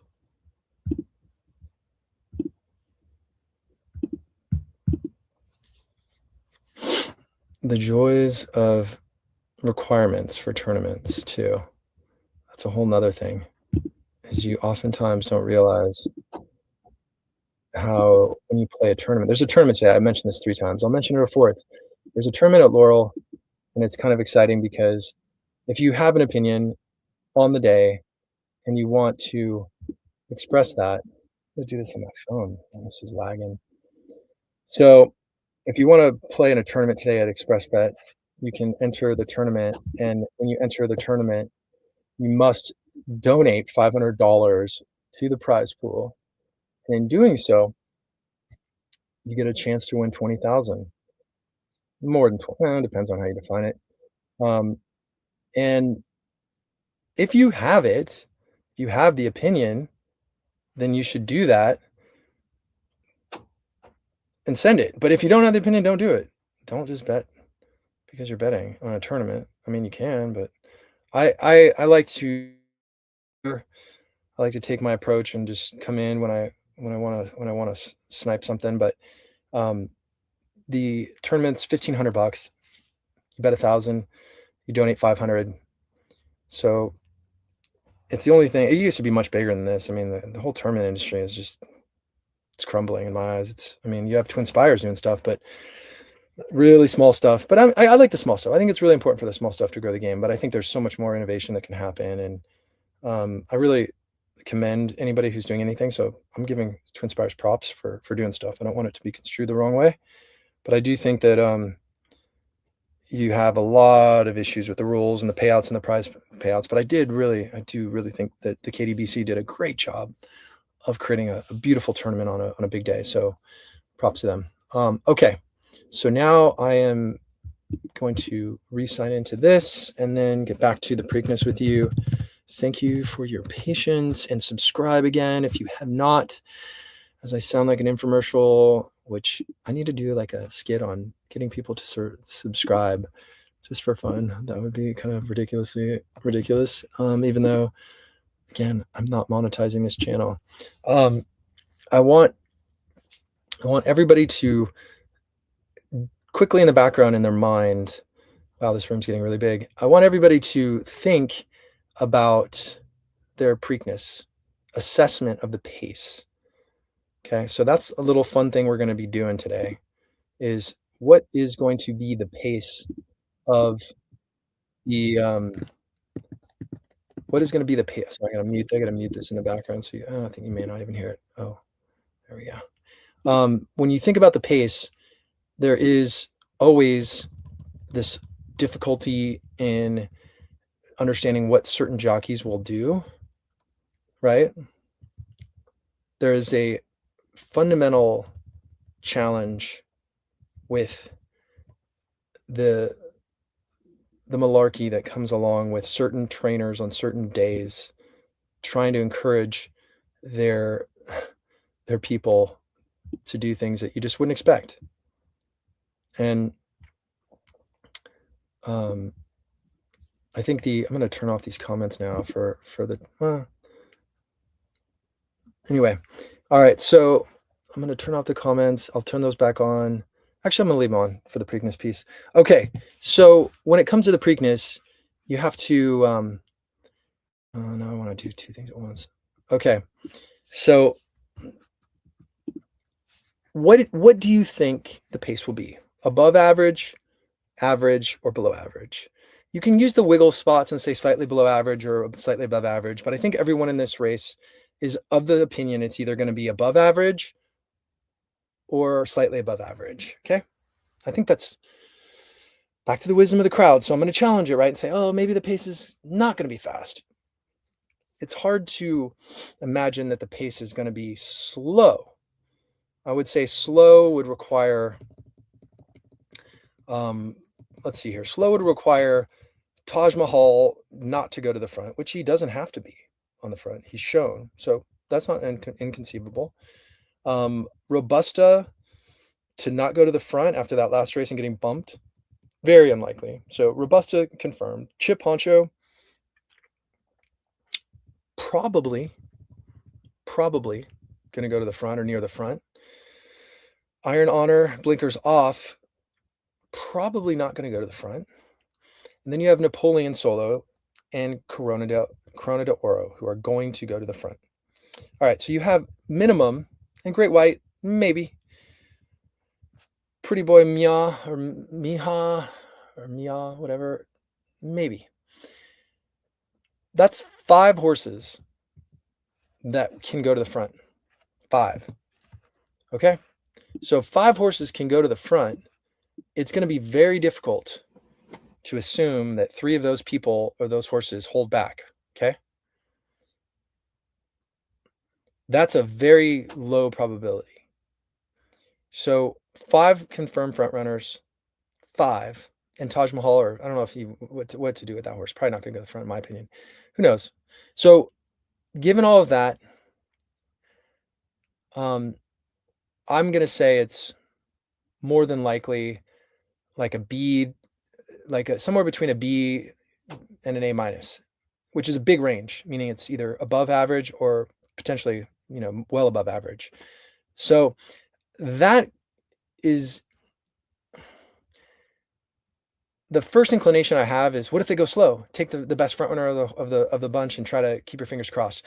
I wouldn't do that this year personally, and I'm not going to necessarily say who I'm betting on in the race, but I want to give you just the mindset. My first thought is, okay, is the narrative wrong? Is the pace going to be slow? No. I mean, is the narrative, is the pace going to be fast? Like the narrative, that's the narrative. Yes, it looks like it's fast. I challenged it. I don't see it being slow. Okay. And I know I'm getting technical, and there's a lot of people here that are watching that probably want some of this, but pardon me if it's getting too far in the weeds. After I've assessed that the pace will be fast-ish, but fast, that creates another dimension to the race. The race now becomes chaotic. Like I don't want to throw my hands up in the air, but it is chaos. And it's chaos for all the things. Rapidly improving 3-year-olds, number 1. Horses putting hundreds of pounds of weight on every month from here on out, or 50 pounds or whatever. Mentally changing. Racetrack that none of them have run on. Excruciating distance. I don't think the Preakness is, there's been that many mile and 3/16 races at Laurel. That's another dimension. Is that going to favor the front? Is it going to favor the back? Speed won a little bit yesterday. Watch the surface today.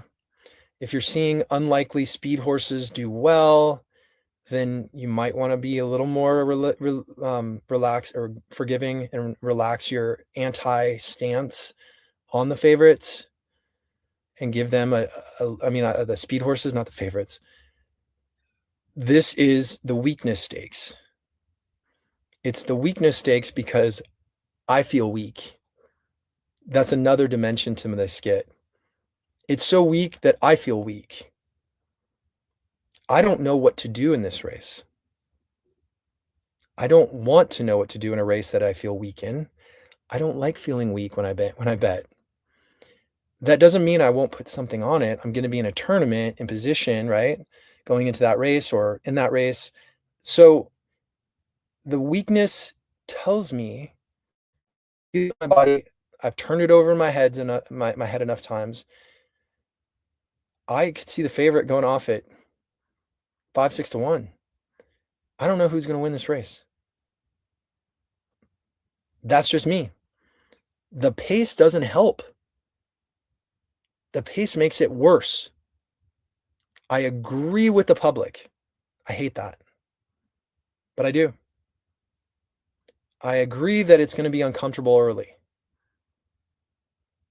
Watch one horse go to the front and open up 2 lengths on the field and slow it down to 113 or 114 and win. I might throw up in my mouth. That's what happened in racing because, as I said, you can only predict the pace, according to one of the top CAW players, 25% of the time accurately.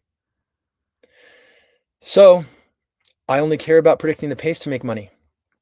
I'm not trying to put pace maps, speed maps together to try to show people that I can predict a pace 70% of the time in a bell curve that doesn't lead to making money. I don't care if I can predict the pace right. I care about accurately finding value in a race to prove the public wrong. If I can prove the public wrong and take a heavy stance with my dollars backing it up and not just my empty words, then I'm onto something. That's what adds value to me as a person who is in the business of making money predicting the future. I'm coming at this from a little hardcore for a lot of you, I know. But I think like there's that whole thing that when you have your kid, and I don't have any kids, but if you have your kid in kindergarten or 3rd grade or whatever, and they're struggling, is it better to put them in class that's with the gifted kids and the smart kids? Or is it better to put them in a class with everybody that's about the same as that person and that kid? I'm putting you in the PhD master class for a reason, because there are no master classes. There's no hardcore discussions about horse racing right now. My goal is not to get 100,000 subscribers, although I do want you to subscribe. If you haven't subscribed, subscribe. Infomercial attempt number 3 and 4, because when you subscribe, it shows the algorithm that you care, and that gives me the ability to do more on the marketing side, because I'm trying to reach all of the hardcore players, and it really, really matters to me for the sport to be able to reach a larger audience beyond horse players. My goal is to go beyond horse players. I think that's pretty obvious, but my skit that I did, the Weakness Stakes, was designed to reach beyond the horse players, even though it was targeted at the hardcore horse players in the industry to make people laugh. There's no humor in horse racing. I don't laugh when I watch the media in horse racing. To me, it's ultra cheese and ultra basic and vanilla. I want real hardcore discussions, and I want people that have color to come forward and be ridiculous like I did. Hopefully that encourages somebody out there, some horse player that has a bad beat and wants to do a skit on it. Love it. Invite you into it. Go for it. Do it on your phone, do a short, put on a mustache, pretend that you're Mr. Wrong, or maybe I'll do that. Maybe I'll do something around being Mr. Wrong. What were those guys like Mr. Strong and all those, not Care Bears, but I think the idea of just satire. We need more satire in our lives. My God, especially when you're betting on horses. It's very, very, very independent, very, very quiet lifestyle, because if you're good, you're not talking to people about what you're doing. Obviously, you can, it's fun if you're talking to a few people and mention a few things. And there's a place for the ego. I don't want to make it sound like I don't think that people should they should not get celebrated for winning or doing well. Props to Ed Dykey for winning the KDBC, saving his money the whole tournament to slam his 2 horses in the last 2 race in the Derby. That is courage. And he had a plan and he executed. Those are the kind of stories that matter to me. And I'm going to give a shout out to a guy, Larmy. Good work in the KDBC. And you got robbed by that CAW team, which is now confirmed to me, for slamming the Elvis horse. So, I mean, I'm assuming you were betting that to try to win the tournament. So I see you. That was cool. That's That's unlike you. It's the beginning. I like it. But horse players do need love, and I like horse players that do things unconventionally. There's nothing special to me about betting favorites. That doesn't mean that I don't respect those players. Betting favorites is fine. Bet your favorites. Try doing that professionally. See what happens. People can win tournaments a variety of ways. Winning is part of it. There are teams that would win Super Bowls, right? Like, I remember on the Colts. Well, I don't know if the Colts are the best analogy. Who's a team that, I guess the Ravens. It wasn't special. I mean, okay, anybody that wins the Super Bowls, come on. What am I saying? There is the style points that comes down to it. The style and the way you win a tournament matters as well, right? There are certain scores that I will look at and put on the pedestal, right? There are ways to win tournaments that blow my mind. There's number one bucket would be the luck bucket. There was a guy in the BCBC who catapulted to over 150,000, I think, 1 year or 10 years ago or something. And he hit a double with two like 30-1 shots. I mean, I respect that. It didn't feel like he thought he was going to hit it. If you win he didn't win the tournament. He finished second, I think. That doesn't show the same ability as somebody who's hitting multiple prices or hitting a big long shot. You know, there's these levels, and this is me. Like, I know most people don't agree with me. I know most people don't like the way I roll. That's okay. I'm my own person. I want you to be your own person. If you want to play safe and you want to do your thing, do your thing. This is just me throwing it out there before I come back to the Preakness. When you're betting tournaments, style matters. The way you decide and the way you lose. I think it's really fun to look at how the players bet and to see the way they're doing things. It's really interesting to watch the decisions. I'm not saying that all tournaments should show what people are doing. I don't agree with that. I think a few tournaments showing some things is interesting. That's a whole nother conversation. I think that variety and diversity is important in life. That's what keeps the human species alive and the animal kingdom alive, evolution. Putting certainties on anything, especially in racing, is a little dangerous. That's why I said it's ranges. It's not about probability. It's a range. It's not about saying 4-1. It's a marker. Every time you pick a horse, set a bottom marker. If the horse does not go off at least 4-1, 5-1, 10-1, I will not bet this horse. Communication is very important. And so when it comes to designing tournaments, diversity wins. What's the ratio of tournaments at certain price points is one part of diversity. What's the diversity in the rules is another. How many minimum bets should be made and how many racetracks should be involved in a tournament is another question. And let me think. The tournaments, when you're showing the scores or not, obviously, you want to appeal to a larger audience, so I can see the importance of sharing the bets. But I don't buy the argument that real-time sharing of bets is going to help bring in new players. I think when the betting is done, I think you should share the bets, because the majority of people that aren't betting on horse racing, that are watching from the sports world or the fantasy world, they're going to learn by watching the post-mortem. They're not going to learn by logging in and following along for tournaments, like that's the hardcore. That's like the like homie degens that like us that are going to be into it. Like, probably less than 2,000 people, if not less than 1,000, right? And probably only 500 of them put money, real money down these days. So I think it's important to recognize we speak freely. I'm speaking freely. So it's kind of a mirror for myself.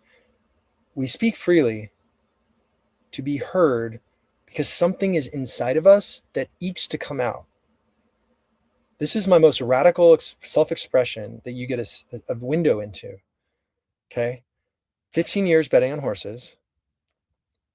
And here I am seeing the sport crumbling before my face to the point where it's probably going to end up in 3 or 4 states, and there's going to be far less racetracks, and there's not real incentives for owners anymore. Slots revenue can only carry you so far. You know, decoupling could come who knows where, hopefully not in Kentucky.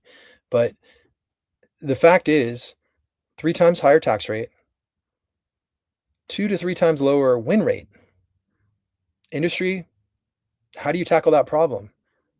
Well, 30 years later, we're not in a better position. 20 years later, we're not in a better position. So my goal is to share with you my mindset, some of it, and create some fun stuff, some fun skits.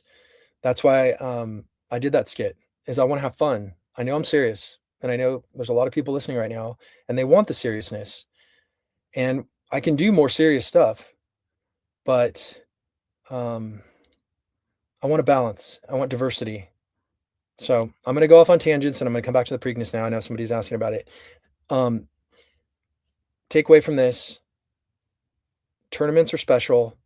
Props to these companies doing tournaments still. We need more of them.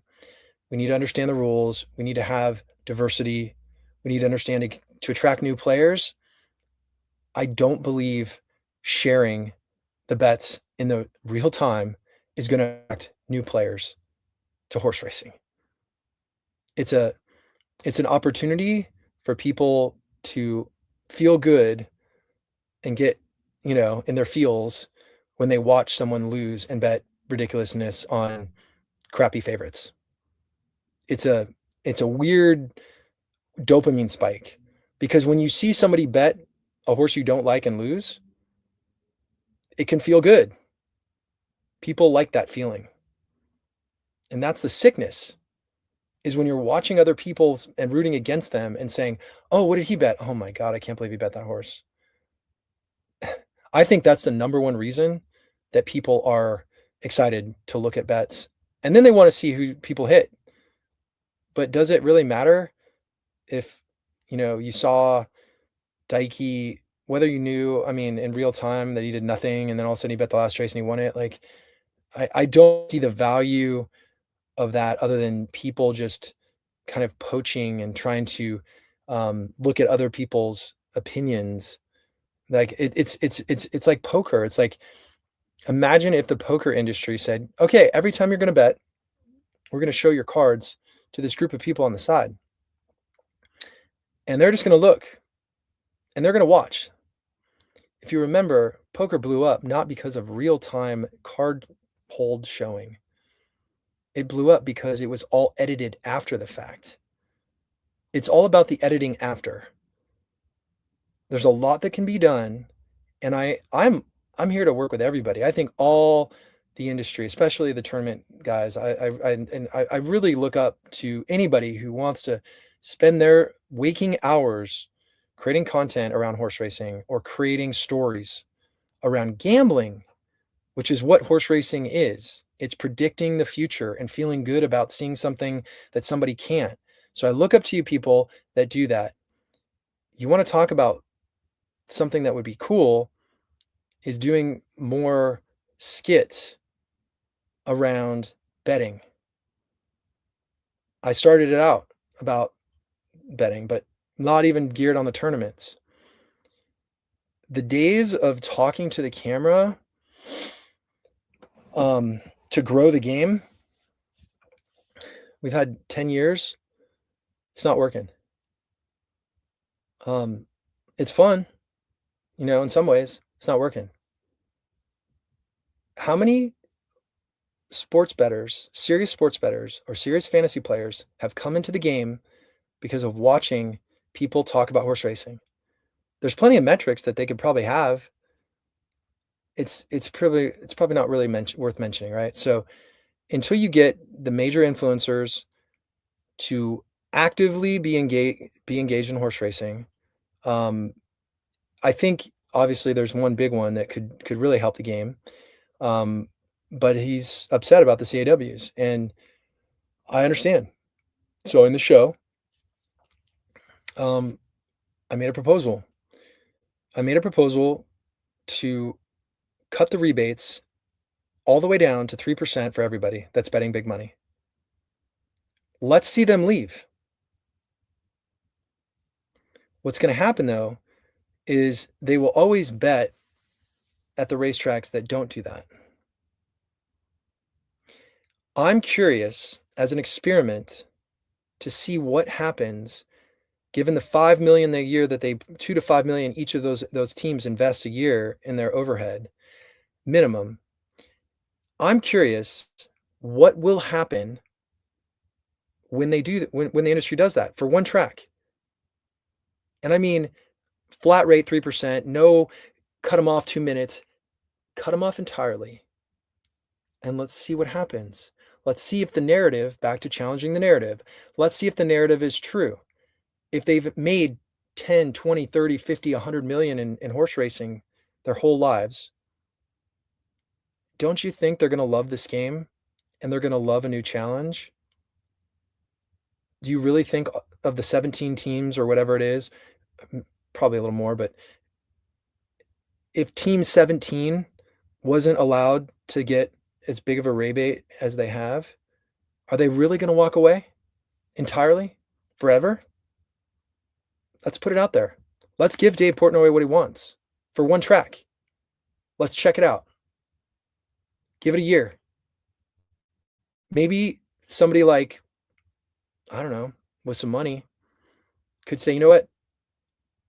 I'll back it up. Or I'll create some kind of other exchange for racing. What if NYRA said, we won't allow rebate shop bettors for 2 months, 3 months, whatever? What if they did that? And in exchange, someone with marketing abilities said, if you do that, I will market the game more than you've ever dreamed. Whatever that money that comes in from the rebate shops, even if it is 30 or 40%, and I'm still assuming that some of them are going to stay in. If 20% of the money went away for an experiment, a pilot program where major influencers could commit to serious marketing of horse racing as a gambling game and not a warm and fuzzy game, which it is, but it's not the way that a lot of us treat it. My point is, it's totally different outcomes. Racing cannot continue to do the same stuff expecting different results. It's, as we know, Einstein said, it's insanity. Back to the Preakness. Okay, a couple people said here, even every horse in the Preakness requires a leap of faith. That I'm not really comfortable with. Is it a pass or a price hunt? That's up to you to decide your probabilities. I'm not here to give you horses. I'm here to tell you that you must come up with a model or a way to indicate your range of a horse. What's the minimum you'll bet? Track it. Track all your 20 to 1s, track all your 10 to 1s, track all your 5 to 1s, look at the things that are in common, and you tell me. Everything's a hunt. Everything. Would we have to play the crap out of that track as retail bettors? No. You could. You know what's funny? All these people that are complaining about these odds drops, okay? Oh my God, okay.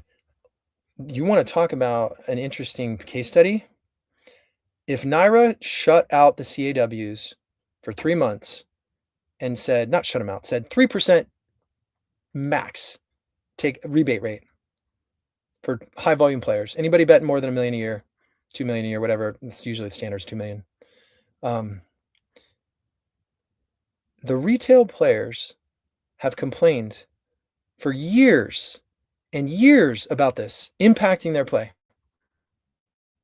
Let's see what happens when they have better odds. If you're losing 30 to 50% a year, as Pat Cummings said,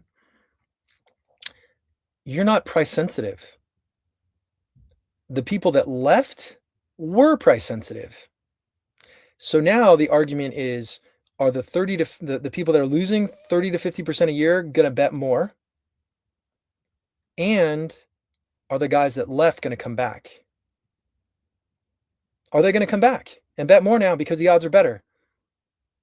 Or were they just defeated as people? Because racing is impossible to win at if you don't put in the time and the energy and have a lot of math and discipline. I have my own personal opinions on that. I'm not gonna say anything because I don't know, and I'm not qualified to say whether the players are gonna come back or not. I can tell you I know several that have walked away. I don't know if doing that would change things, because when you walk away from racing, and you look at yourself from a clean perspective, and you look at the time that you put into it, man, you know, that's a real tricky one. The hourly the hourly rate that you're getting on horse racing for most people, once they have a moment, it's like stepping out of that toxic relationship and they go, wait, why was I with that person? You know, that's a whole nother conversation. I'm not calling racing toxic. I'm just saying that when majority 99% of the player or 99% of the players are losing 30% a year, the retail players, if 1 out of 100 players are winning in horse racing, and I've heard some things of this from various people, not speaking on behalf of the ADWs, but you know, there's grumblings and stuff. You're playing this for entertainment, even though you think you're not playing it for entertainment. You think you're playing it because you're good. You think you're playing it because you want to win, or you think you're going to win. And apologies, because I'm going to be placing another bet in this tournament real quick here. But if the odds jump 15% or whatever, so let's say the 6-to-1s are 8-to-1, and let's say the 3-to-1s are 7-to-2, and the 4-to-1s are 5-to-1, is that really going to bring in all those people that left? Are they coming back? Really? You tell me. I don't know. Usually the rule of thumb is 10% is a good number.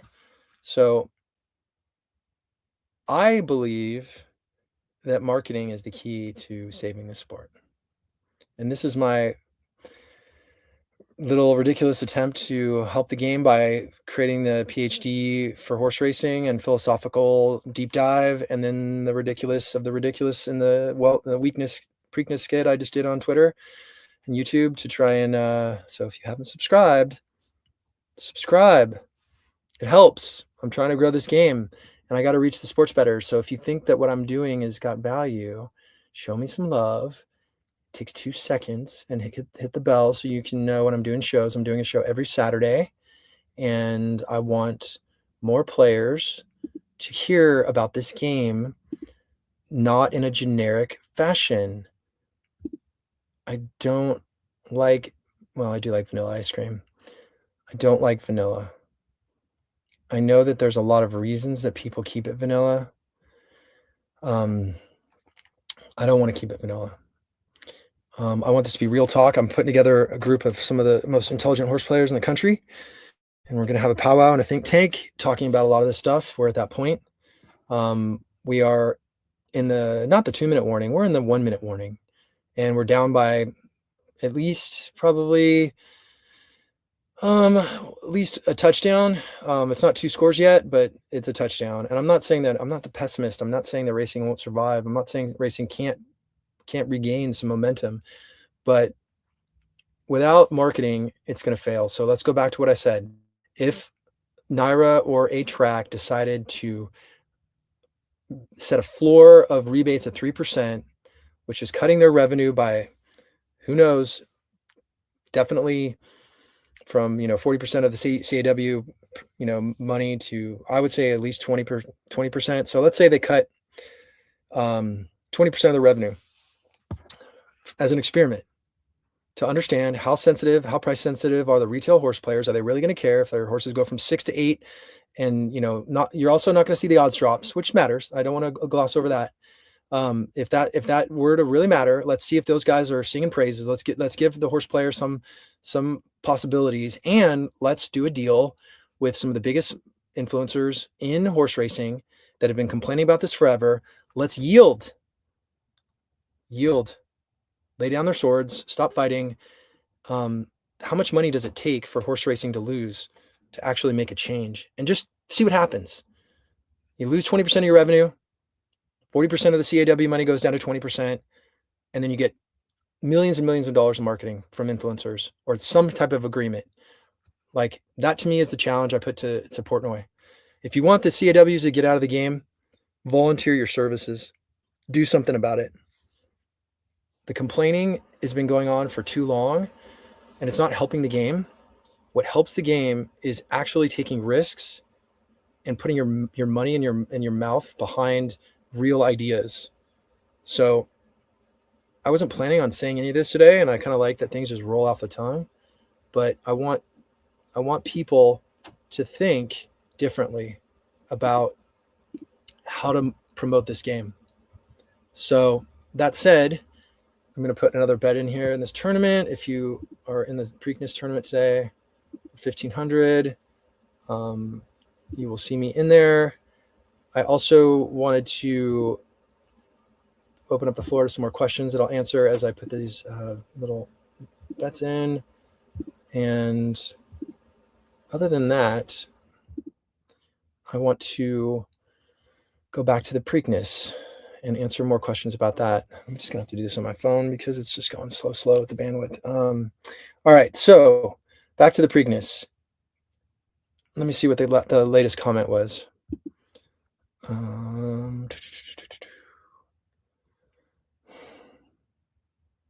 multitask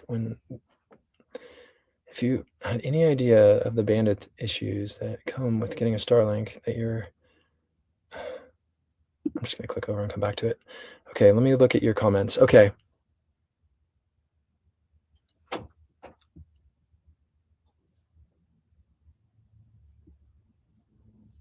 Oh, I see that's what's doing that. Okay. So when I start streaming stuff at the same time, that's what's creating the problem. Okay. Let me just kill out of this window over here, and that will bring back a better stream. Okay.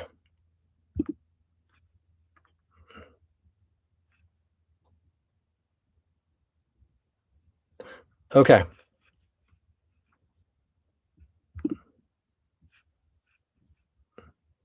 All right, here we go. I enjoy racing and break even, but I can be consistently profitable elsewhere. Best ball fantasy, good for you. I love fucking best ball fantasy.